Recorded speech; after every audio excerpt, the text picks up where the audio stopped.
Vamos a hablar en profundidad sobre cifras que se han conocido hace un par de días. Un 18,8% disminuyó la confianza en la Iglesia Católica. Esto de acuerdo a la encuesta nacional 2011 de la Universidad Diego Portales. Y para hablar sobre el tema nos acompaña en Express Matinal el sacerdote jesuita Fernando Montes, rector de la Universidad Alberto Hurtado. Padre Montes, gracias por estar hoy día con nosotros. Para mí un placer, siempre. A ver, cuéntenos, ¿le sorprendió esta cifra o no? Mire, no del todo, por dos hechos. Han sucedido situaciones inaceptables, muy dolorosas, que afectan la confianza. Lo que ha pasado con sacerdotes, ampliamente publicitado, que ha generado un shock en gente de muy buena voluntad, y es obvio que eso afecte la confianza. Pero hay otro hecho que es innegable, además, que se viene a añadir.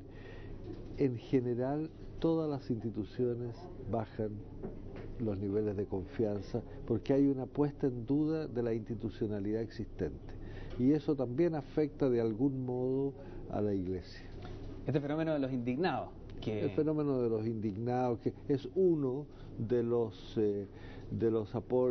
elementos de los indignados, chiquillos. En el mismo movimiento estudiantil hay ciertas fuerzas más anárquicas, algunos, pero no solo eso, porque los indignados salen a la calle, pero hay mucha gente que no sale a la calle, que tranquilamente se retrae porque ya no cree en la política, no cree en el país. Entonces es más amplio. Si nosotros sacamos los números de esta encuesta, baja casi a la mitad esta expectativa o convicción de creer en la Iglesia Católica de respecto a lo que generaba la misma encuesta el año pasado, pero estamos hablando del general de los chilenos, gente que es católica, que también no es creyente. Pero si uno revisa solamente el dato de aquellos que van a misa, por ejemplo, o que se declaran católicos, es apenas superando un 33%, igual es bajo. Siempre, sí. La gente que acude, que participa, es mucho menos, digamos, de lo que de alguna manera se declara católico. Por eso que hay que, en temas religiosos, las encuestas hay que manejarlas con mucho cuidado, hay que oírlas, hay que verlas, pero mucha gente puede no creerle a un sacerdote y tener fe en Dios.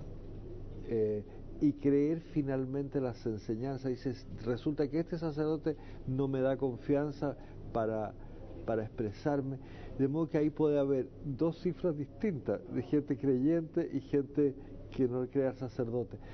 En el mismo cristianismo se da católico, gente muy buena que cree en Dios, que en los momentos más profundos de pena, de dolor o de muerte se acerca, y sin embargo en la vida ordinaria no practica.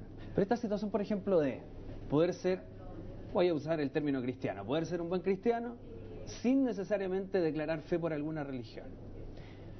¿Por qué la Iglesia Católica de pronto maneja un mensaje que es tan duro y que, a pesar de que se puede dar esta condición de una persona que no cree puede ser una buena persona por la vida, digamos, igual hay discursos condenatorios, por ejemplo, con los homosexuales, por ejemplo, con personas que han roto sus matrimonios, con personas que tienen hijos fuera del matrimonio? Bueno, yo si hay algo que creo que debe hacernos pensar en esta cifra, más que nuestras inconsecuencias y pecados, es revisar nuestra manera de dar el mensaje.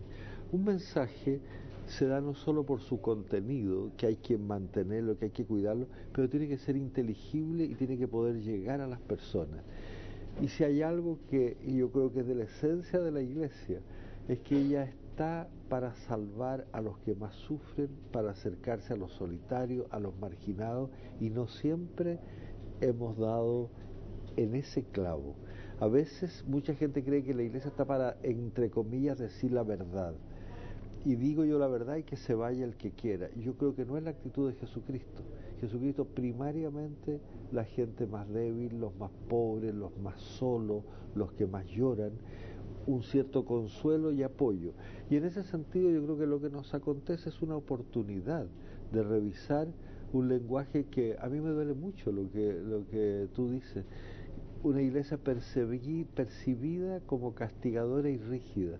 Y eso me parece a mí que es un fracaso pastoral, es un fracaso en la manera de expresar el cristianismo. ¿Cómo se maneja eso? Porque usted decía, hay que mirar las encuestas. Pero hay dos posiciones dentro de la Iglesia.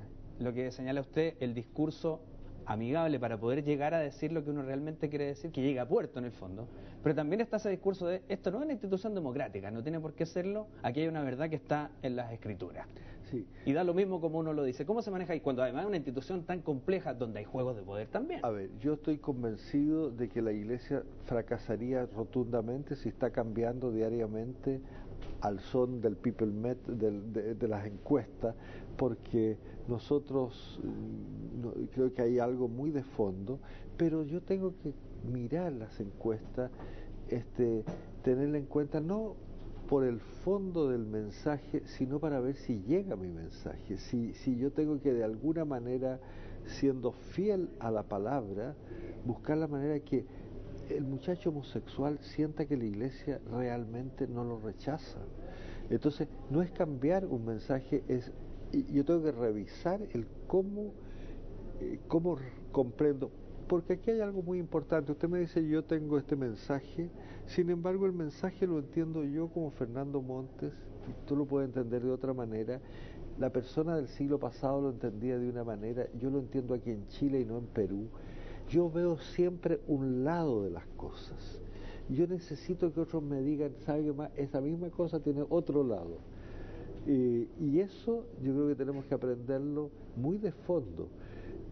No es ser relativista absoluto, es tener conciencia de que uno no es dueño absoluto de toda la verdad, porque siempre la está mirando con ciertos anteojos. Entonces, en este momento del mundo, los cambios, las encuestas, me obligan a limpiarme los anteojos y a ver las cosas con más complejidad. Y usted lo ve desde este punto de vista, pero reconoce que puede haber... En otras palabras, estas encuestas a mí me preocupan, me duelen, pero sinceramente todavía me confirman más en la profunda verdad, de la verdad profunda del Evangelio, en la cercanía al ser humano, la cercanía al que sufre, el solitario. Entonces, se convierte en una pregunta no al mensaje, sino al cómo yo hago posible ese mensaje. Y las encuestas, usted sabe que son circunstanciales, son fotografías de un minuto. La Iglesia ha pasado por crisis mucho más graves que esta. Pero la de hoy día tiene que ver con una crisis de quienes supuestamente aparecen en las escrituras como aquellos que llevan la palabra y que la reciben, de Dios, y son personas que están hoy día vinculadas a casos que son súper dolorosos, el abuso súper doloroso. Ahora, ha habido épocas de la Iglesia en que los ministros no eran mejores que hoy día, al revés. La Iglesia fue peor en un momento. Obvio, imagínense que un papa que tenía públicamente amantes. ¿Y por qué no se dijo abiertamente en ese momento? Se dijo. Yo diría, ahí había una gran diferencia. Y el reconocimiento no llegó. Hay una gran diferencia. Ve usted Alejandro VI, ¿cómo se llama? El Papa Borgia. ¿Ya? Todo el mundo sabía quién eran sus amantes en Roma y sabía quién eran sus hijos. Y había escándalo, pero había posibilidad de transparencia.